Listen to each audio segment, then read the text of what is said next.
Hey guys, it's Lemming Rush, and today we're going to be doing a review of the ST1. So without further ado, let's get started. I found driving the ST1 is that the front of the tank is the weakest part of the tank, in my experience. I mean, obviously the back is weaker, but if you're showing your back to the enemy, you're obviously doing something wrong. But for the most part, the most practical weak spot that you're going to have is just your front. And you're going to see here, even slightly angled like this, the front lower plate is 190 millimeters, and then the upper plate, it will sometimes bounce AP shells. However, tier 10s will very easily and reliably pen your upper plate. If their experience, the front is pretty bad, especially considering if you angle it, suddenly this cheek becomes a weak spot. And again, suddenly tier 10 mediums can pen you very reliably. So keep that in mind. I would avoid showing my hull to people unless you can very steeply angle it to something like this, and you can hide this cheek here because this cheek is just, it's a weak spot. That's all it is, unless it's angled really well. As the sides go, probably the strongest side armor in the game. What you're going to notice is when you're shooting heat, like this guy is with around 340 pen, the heat will just get absorbed in the track. So even a side scrape angle like this is almost always just going to get absorbed. You can see bounce, bounce, bounce. Anywhere in these tracks is basically a bounce except up here. So you want to be aware of that. But I mean, still 340 millimeters with a 5.8% chance to pen. You're almost never going to get penned in the side, especially if the enemy's shooting heat. If they're shooting AP, it becomes a bit more reliable, but an 11% chance versus a 5% chance isn't too good in my opinion. Otherwise, what I'd say you have is the second strongest turret in the game. The only thing stronger than this thing's turret is going to be the tier 10 IS-7. As you can see here, you've got 380 armor from a flat angle, so if you're pointing your gun at the enemy, you're basically impenetrable. The only thing that can sort of pen this maybe is a Jagdpanzer heat Jagdpanzer 100's heat round that has 420 pens, so it can maybe pen this, but for the majority of every other tank in the game, you're going to bounce them very reliably. There are some holes, like right here, right next to the mantlet, but the odds of people hitting this slight line, you can see if I move over just slightly to the left, is so minimal, I'd still be willing to say this is the strongest turret in the game.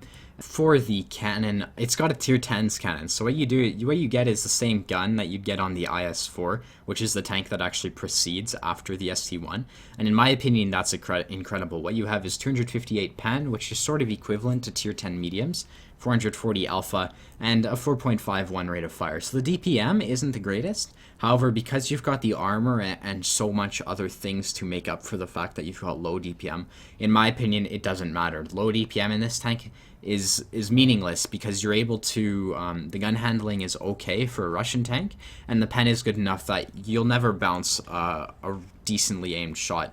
Mobility-wise, I wouldn't exactly say it's a very quick heavy tank. However, it is a heavy tank, so you know, it's not going to be quick. You've got 40 kilometer per hour top speed, however, that's just a number in my experience.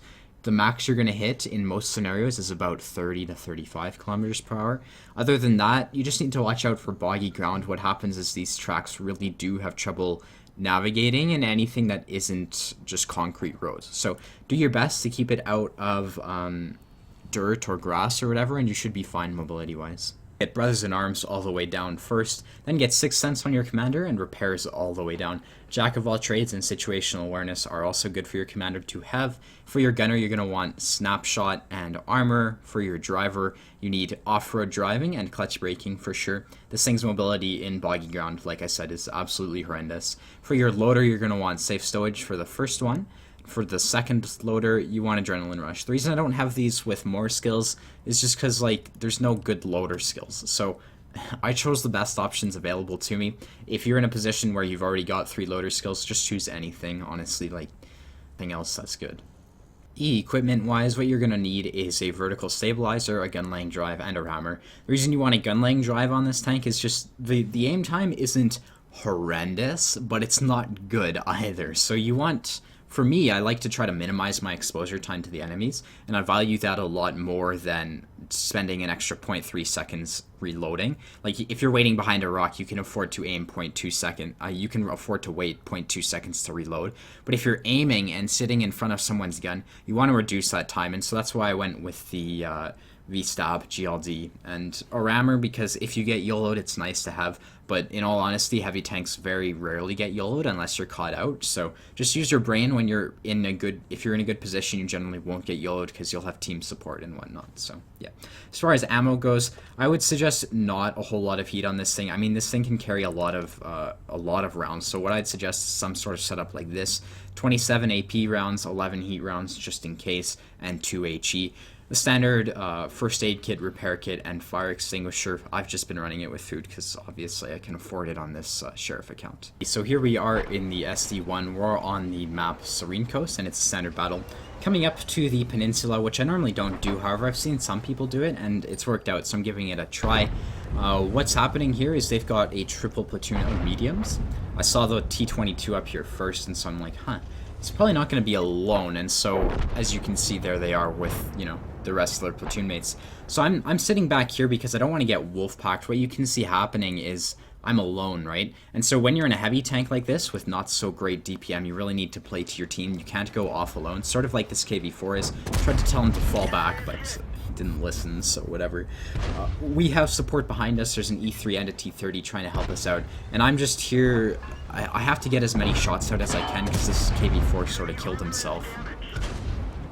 It just sort of shows what happens when you YOLO in a heavy tank. You can see the E3's moved up, which is great. There's an AMX-30B coming behind us, so I'm going to put a shot into him. And you can see my support is in a position to help us out. Like, we do have a T-30, CDC, etc. behind us, so that's good.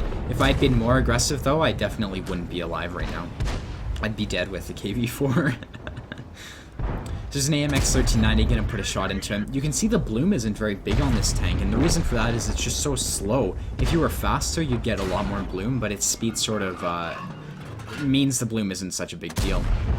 Gonna try to put a shell into that T-22's turret. It's gonna miss. And what you can see me doing right now is I'm just playing hull down, and I'm using this this ridge thing here to cover up the cheek of my tank. So they actually don't have a shot on that. Gonna go for the 140's turret. They're shooting heat at me, I'm shooting heat at them, it's all fair. I don't really mind, especially when there's a triple medium platoon. You can see our E3's pushing up. I'm just gonna sit behind him. Unfortunately, he is blocking my shot, so I'm gonna try to get, I just wanna make sure this shot pens on the 140. Now we're able to move up and just sort of push up into them. So, the mistake that I could have made in this game, and it's really easy to do in a heavy tank, is rushing up. You can see if I had followed this KV-4, I would have just fallen into a wolf pack for the heavy tanks. But right now what's happened is the game is actually a tie. Their medium sort of just YOLO'd and died on the peninsula here. So I need to push up.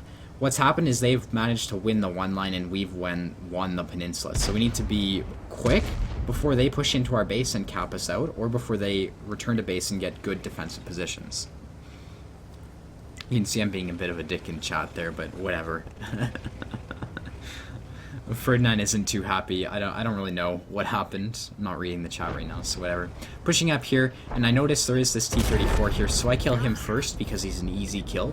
Whenever you're in a situation where there's one-shots, you always want to remove one gun from the fight. It means it's easier for you to deal with. I'm just sitting here to reload because the reload's so long and we can just sort of farm this low. Farming a load takes not really any skill whatsoever, so I'm just going to speed it up. Aiming for his turret there, and you can see even with .38 accuracy, we're able to hit weak spots on the low's turret, which is pretty cool actually. He's in a good position, so I don't take the shot. Now we can just sort of push up and fight the enemy. As you can see, we're only going about 25 when we go through water, so that's actually a good example of how the thing isn't super quick. But you can see its speed does allow you to take shots on the move. We're just pushing up into this low here, and I'm pushing into a crossfire, so I want to kill the low first. That's going to allow me to just point my frontal armor towards this object 140. You can see he bounces off our turret. I'm just going to sit here because whatever, I've got the hit points to put one more extra shot into him, and then he will die. So he manages to pen me, and the replay is pretty much over. This guy's going to die. I just wanted to show you where he penned me. He did pen the commander's hatch. However, I'll tell you from experience that it's a very difficult weak spot to pen. So maybe it's a 1 in 20 penetrations that he managed, but for the most part, it's not that big of a deal. This guy's going to die to some teammates, and that's basically it. We can just spend the rest of the game chasing an E-75. Alrighty, so here are the end plates. As you can see, that was a Mastery Badge game in the ST1. We damaged actually quite a few tanks, and we did spot some because we played so aggressively. 2005 XP with a premium account, 72k credits, 4,538 damage, 2 kills, and 1337 XP. So that's pretty, pretty elite. The whole point of this replay was to show you, well, first of all, I blocked 2,050 damage with my armor, but the whole goal of this replay was to show you that you really, tanks like the ST1, especially high tier heavy tanks, they don't have a lot of DPM, so you need to be careful with your positioning, and if you can manage it, really, you can have outstanding games. Like, if I had gone and YOLO'd with that KV4, we might not have won, and I definitely wouldn't have gotten 4,500 damage. The KV4, not to bash him or anything, but he only did 800, not because he's a bad player, he just put himself in a bad position and it didn't pay off. So I wanted to showcase this replay because it shows you exactly what the ST1 can do when it's in a very good position. And then it also showed what happens when you put a heavy tank into a bad position. So yeah, hopefully this review and gameplay guide or whatever it is was helpful. If you want to see more, be sure to hit the like and the subscribe button. And yeah, I hope to see you around. Later, guys. Bye-bye.